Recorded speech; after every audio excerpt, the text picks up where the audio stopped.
Welcome back to Emoji Claims YouTube channel. Last class we've been looking at frequency distribution, so today we're going to take it up a notch. So we're talking about frequency polygon. Okay, so what exactly is frequency polygon? So it's the graphical representation of a data set's frequency distribution. So frequency distribution is a table, right? So it's just like demand and supply. So you have demand schedule, which is the table, and then you have demand curve, which is the graph. So here we have frequency distribution, which is the table, right? Or frequency table anyways, and then we have the frequency polygon. So frequency polygon is just a graph, that depicts the visual representation of a data's frequency distribution.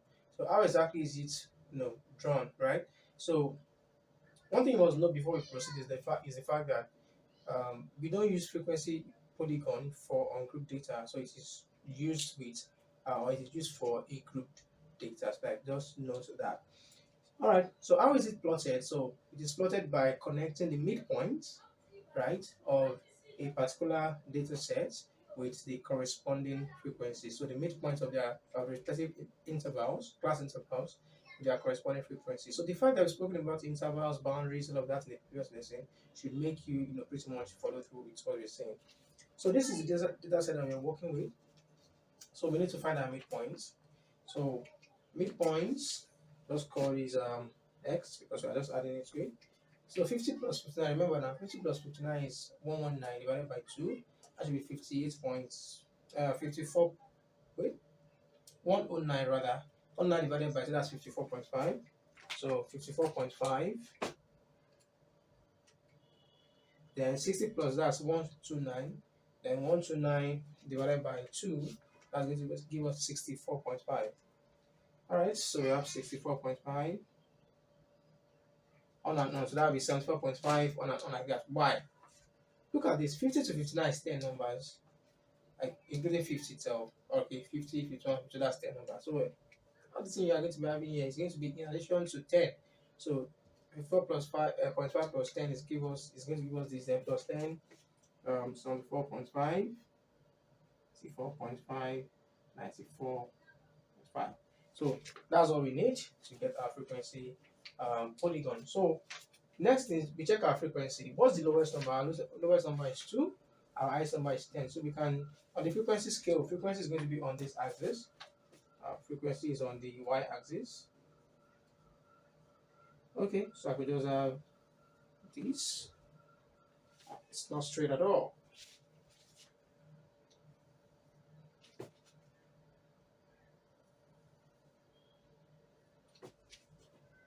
Not bad.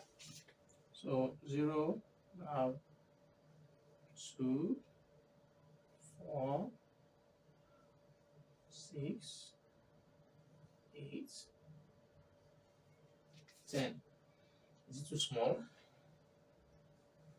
Okay. So when you draw yours anyways, it's looking too small to me. Just ensure that you draw to scale. So it could be here.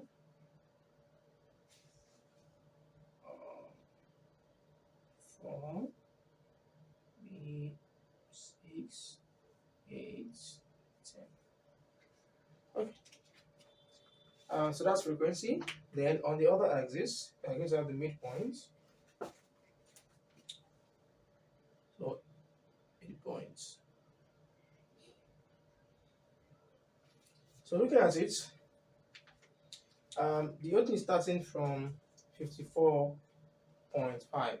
So there are two ways to draw a frequency polygon depending on the textbook you're reading, right? So the first one is this guy is 0, right? So we could actually write 54.5 here, right? That's like the first style. So what I'm trying to say is we could start with 54.5. No, that's not what we're doing. We just do this.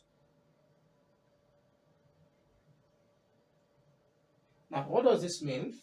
Simply means that we've skipped some numbers and then we just want to like continue from 54.5. So that's what it means. We've skipped some number, we've contracted some numbers inside this place and then we'll start from 54.5. So you move 54.5 like here. 54.5. If the distance is like 1 centimeter, 64.5. 74.5. Where is the highest? 84.5. 94.5. Please, all these things are going to be drawn to scale. So if you're using 1 centimeter, so that means the distance between this and this will be 1 centimeter. This and this is 1 centimeter. 1 centimeter. What I've done is not exactly right. I'm just trying to like let you know that. So from here, that begin to join. So x 54.5 frequency is 3. So 3 is going to be between this and this. I could just put a sign there. Then 64.5 and 7.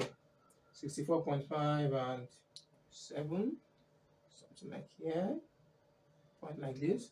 74.5 and 10. Okay, 74. Let me put this one here. And 10.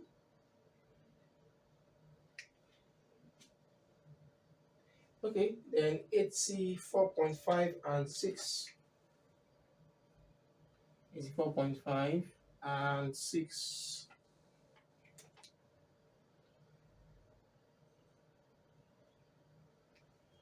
Like 4.5 and 2. 94.5. I think we had a 2 before. 94.5 and 2. So 3 should be right here. Alright, so what we don't have to do for a frequency polygon, when we join, I just joined the whole thing. That is blue to join it. Okay. Let me use red here.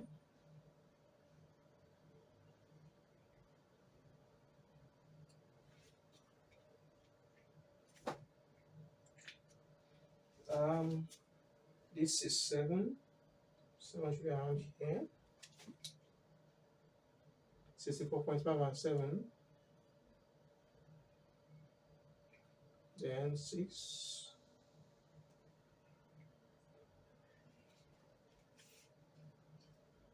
So joining the whole line, 1, 2, 3, 4, 5 is here, here, here, and here.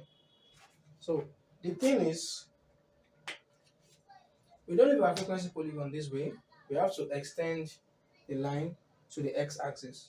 So how do we do that, right? We are going to find a random midpoint on the x-axis, right, that we extend it to. But for us to be able to achieve that, the distance between all of the other midpoints, you calculate that same distance to the back. So let's say here, distance between here and here is 1 centimeter. So I'm going to like find a point that is 1 centimeter, 1 centimeter to like away from the first one. So like this can be 1 centimeter away, right? And I'm going to do the same thing over here.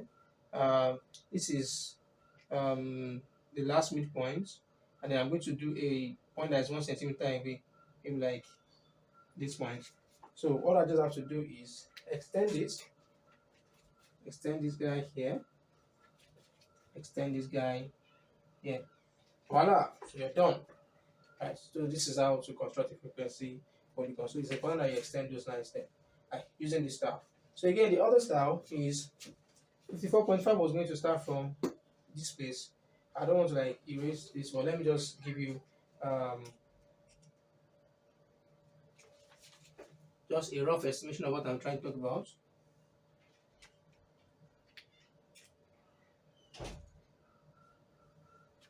So I'm going to have 0, then 54.5 would have started from here. Alright, and then the first what do you call it now? Where is it? 54.5 and 3. So we have 3 here.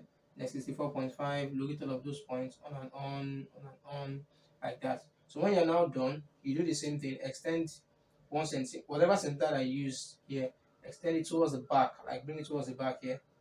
Whatever centimeter I use eventually here, extend it towards this x-axis. So for this, your graph would now be something like this, you know, on and on. So it's going to start from behind this place. Why? Because you know you already put 54.5 as the beginning here. So counting whatever centimeter you're counting by the equal distances between, if you're counting to the back, right, you have to extend it to this negative part of the x axis. So that's the second bit. So if we do this, I have a graph like this. This means contracted figures. But we decide to do this tab, right? So that's about that. Now the next thing I want to talk about is our histogram. Of course, histogram is also the visual representation of data sets using jointed bars. So the difference between the histogram and the bar chart, right, is that for bar chart you have spaces in between the bars, and then remember for maths and all of that you have different types of bar charts, simple bar chart, component bar chart, multiple bar charts. I believe you know how to draw all of those things. But the thing is, at the end of the day, when you're drawing a bar chart, there are equal distances between the bars or among the bars. But for a histogram, you don't have equal distances. You don't have distance at all because the bars are jointed. And let us draw a histogram for this frequency distribution, and right on that histogram, still now draw a frequency polygon on it. So it is very, very possible. And we look for how to find our mode, which is the number with the observation with the highest frequency. Yeah, and of course that should do it. To be able to draw the histogram, I'll be needing our lower class boundaries, right? So which means we need to calculate our class boundaries. So here, CB has boundaries. This is going to be, I like that, telling me 50.5 to 59.5, right? Then, okay, 49.5 please. 49.5 to 59.5. Then this is 59.5 to 69.5. What am I doing? Okay, 59.5, okay, correct. Then 69.5 to 79.5. Okay, then this is 79.5 to 89.5. And then this is 89.5 to 99.5. So to draw the histogram, again, what we are going to be needing is our lower class boundaries. So this, and this. And I mentioned it in the first lesson. So there's 59.5 and there's 59.5, and we know. But the thing is that lower values up to 59.5 will be in this class boundary. So we begin to have 55.56, 55.51, 52. As long as it's more than 59.5, it's going to fall in the second class interval. So yeah, let us cook. What else do we need? Nothing. How do I keep drawing lines like this?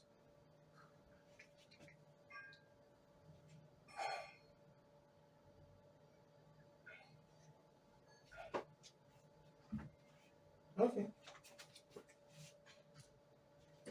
So, our first lower class boundary is 49.5. So just put your 49.5 here. Then our frequency, so you can also use can just call frequency. So here, lower class boundary. An exam, lower class boundary if we don't write CB. Okay, so 0, 2, 4, 6, 8, 10. Equal distances. Then 49.5, 59.5, 69.5, 79.5, 89.5, 99.5. All right, so 49.5 here, you have like literally 49.5 to 59.5. So you have the frequency is 3. So what we just do, because this guy doesn't have spaces between it, frequency of 3. All right, then next, so as if these distances are not going to be equal. Just let me manage it. It's not drawn to scale.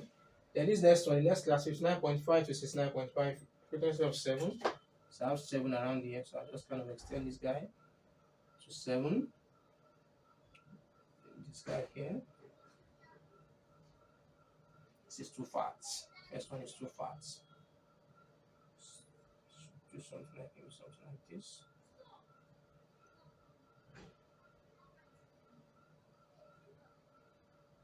That's 59.5 starting from here. Alright, so followed by 69.5 to 610. So 10 is here.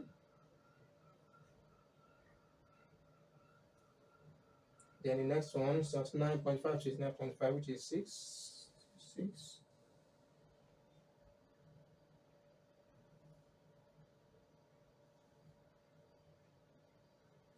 And the last one, 89.5 to 99.5, which is 2. 2 shouldn't be that high. I think 2 should be maybe here.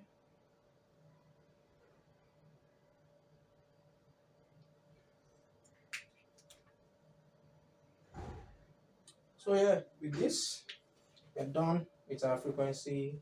With the histogram that is showing our frequency distribution. So title it a histogram showing frequency distribution of whatever. Okay, this is scores in an exam, like histogram showing the frequency distribution of scores in an exam. So how do we now superimpose a frequency polygon on this? All right. So what you just have to go and do is to look for the midpoint. You want to draw. You are done. If this is histogram, that's all you're doing. You're done. Or if you want to show frequency polygon on it, so what do we do? Remember, we're looking for the middle value. And let me give you a simple trick. 59.5 minus 49.5 is 10, Abby. It's 10. 10 divided by 2 is 5. So which means halfway is 5.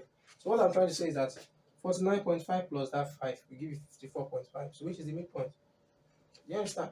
I look at the distance. 59.5 minus 49.5 is 10. What's half of 10?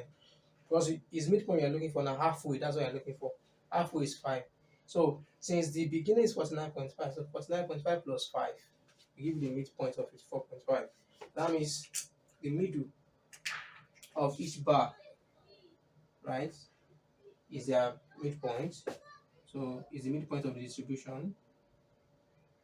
The middle here, middle, the middle. So what do we do? Just draw the line that joins all of this. Oh shit.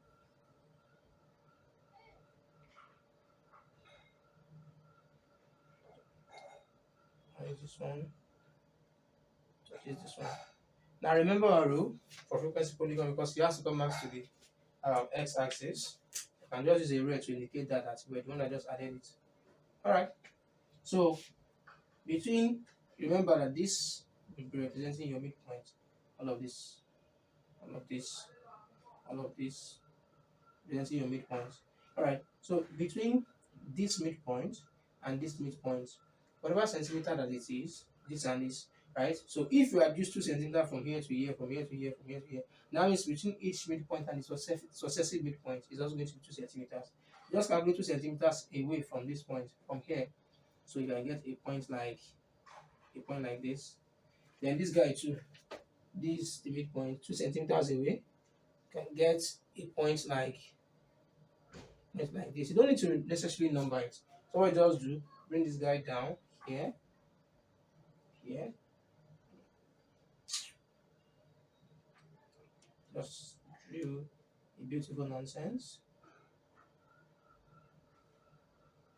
Okay, and bring this guy down here too. Voila. So you're done with superimposing a frequency polygon on a histogram. So again, this axis must be equal. Yeah, right. Even though you understand from the beginning, we didn't use broken lines. Remember why am I not using broken lines? Because there's no space between histogram, anyways. So I just have to kind of literally start from here. Instead of me to use, that sign that I used to show that I've compared some figures. That's how histograms are. You can read some books that will do that. It's fine, but like this is what I kind of prefer, and what you have in other books. So how then do we use this to find our mode? I think I told you about that. Let's find your mode. This vertex, let me use a red line. Should I use red? No, no problem. This vertex here, you trace it to this guy, and then this opposite vertex, you trace it to this person too. Trace it to this guy. So where they are meeting is your mode. So we will call it our estimated mode. Okay, let me use blue to trace it down. Since we already have a red, I was traced down from here before.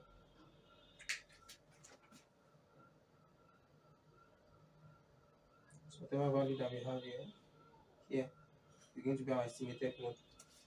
So for this distribution now, if the midpoint here is 74.5, this one is looking like maybe like a 73 point something, right? To 74. 73 point something to 74. They are close, kind of, to 73 point something to. So maybe a 73.5, I don't know, but if we had this on a graph, we would have found the figure that is here. Right. So after this, what then is the final thing that I want us to talk about? We talk about types of distribution. So if you look at this, let me erase this stuff. So from your progressive polygon, you can know the kind of distribution that you have. So you have distributions that are normal. We have a normal distribution. I'll tell you what that means. Then we have a positively skewed distribution, and then we have a negatively skewed distribution. Right. So for a normal distribution, it's like a bell shape.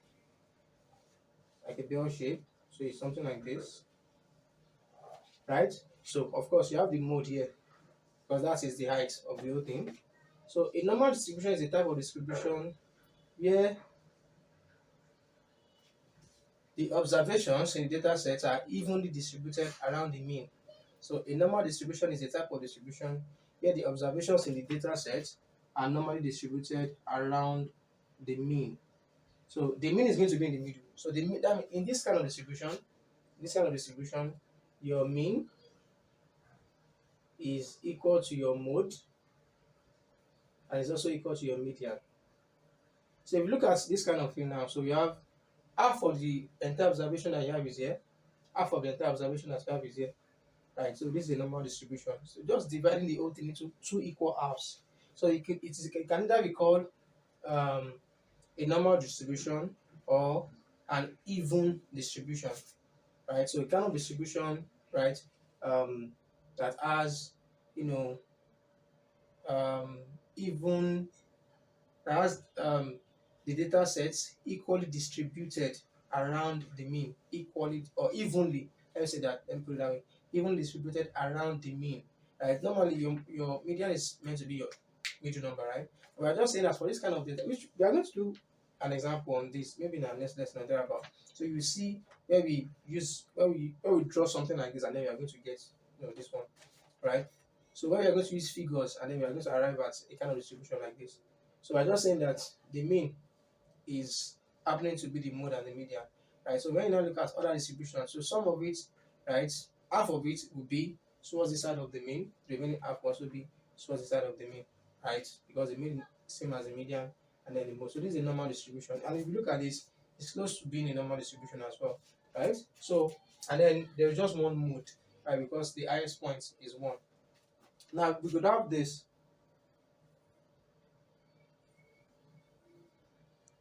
So if you look at this, right, it has a longer tail towards the right hand side. So what we call this, we call it a positively skewed distribution. So you say this a positively skewed distribution. Say that this distribution is positively skewed. Not skewed, not as if you have skews. Right? Skewed, skewed, like maybe bent or something. So because the tail is longer towards the right. So it also has one mode, because the tip is just one. Like what we've done here, it's easy to know the mode. There's one highest point among all of those things. So it also has one mode. But here, right, you have mode is not equal to the next thing you have is the median, and it's not equal to the mean. Right, so mode, median, and mean. So you have your mode here. It's closely followed by the median, closely followed by the mean. Right. So that's about that. Now the other one, or the final one, you have this kind of distribution. So this one, the tail is towards the left hand side, right? So we call this negatively skewed distribution. Negatively skewed distribution is the distribution is negatively skewed. Why? Because the tail of the distribution is extended towards the left hand side. So that's it. You know, on a number line, the values towards here, positive values towards here, negative values. So that's the kind of thing that is happening here. So towards here, positive values, towards the negative values. So if you have your tail extending towards the positive value here, right? Then you have a positive skew distribution. If the tail is extending towards the left hand side, negative skew distribution.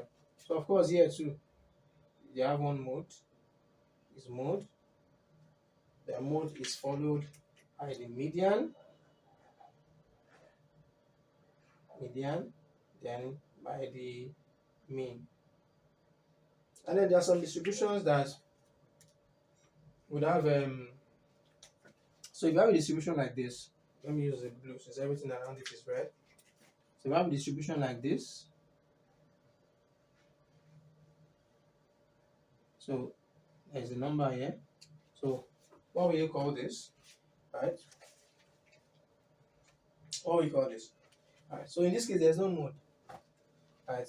There's no mode, like there's no highest number now. There's no mode. So then the final one, you have a distribution like this. Something like that. So you have, I want to make them equal height. So you have two modes in this distribution. So we call this bimodal. Because we have the highest point here, same as the highest point here. There are different set of numbers, two highest points. So this is bimodal distribution. So you can just tell the kind of mode that the distribution has from looking at the particular graph. Here, they are equal.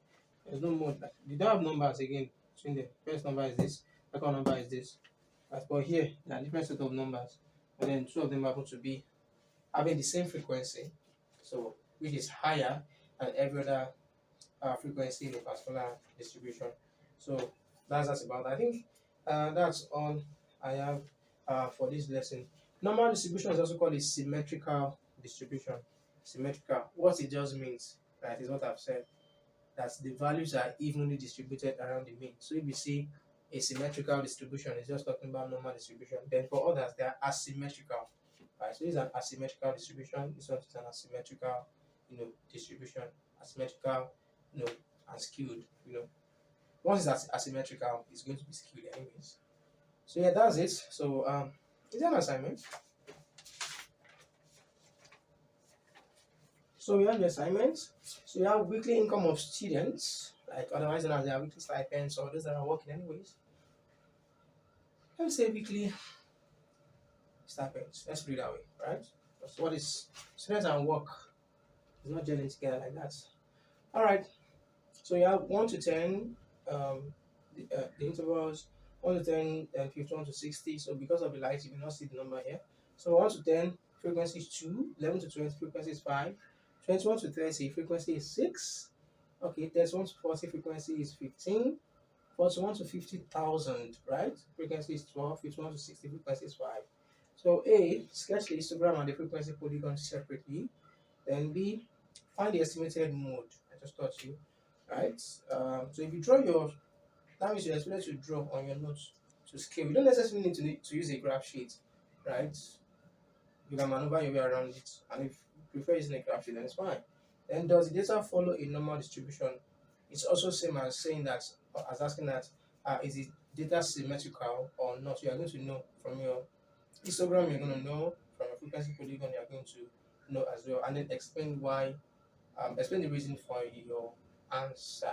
So yeah, thank you. And next lesson we'll be looking at cumulative frequency table graph, which is otherwise known as I think they call it ogive, right?